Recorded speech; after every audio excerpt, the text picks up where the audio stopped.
Master the Maze of English Conditionals. Hello language learners. Welcome back to our channel. Today we are going to dive into the world of conditionals in English grammar. Conditionals might seem tricky, but don't worry. We're here to make everything clear and simple. Remember, understanding conditionals is crucial for speaking English naturally. So let's master the maze of English conditionals together. So, what exactly are conditionals?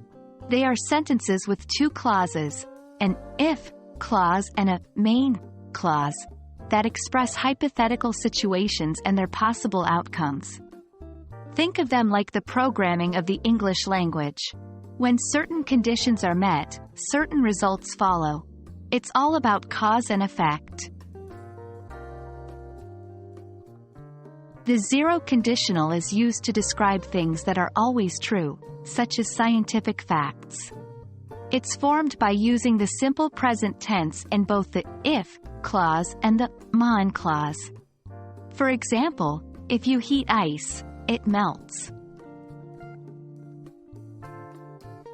Next up is the first conditional. We use this to talk about real and possible situations in the future. In the if clause, we use the simple present tense, but in the mon clause, we use the simple future tense. For instance, if it rains tomorrow, I will stay at home. The second conditional is used to discuss hypothetical, unlikely, or impossible situations in the present or future.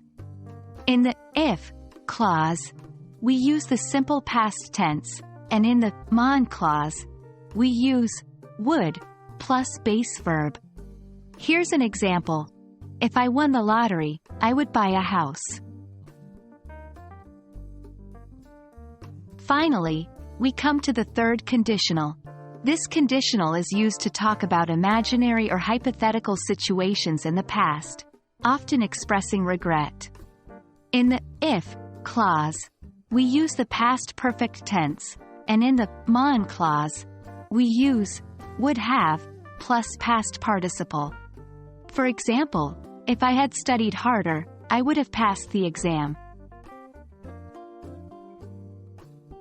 Let's now compare these types of conditionals.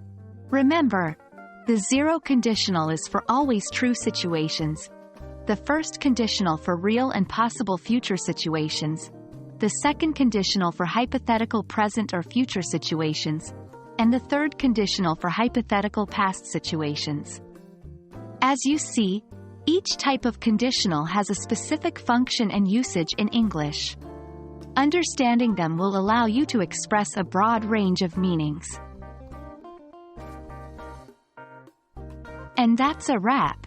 I hope you now have a clearer understanding of English conditionals and their various uses. Don't worry if you don't get it right away. Practice makes perfect.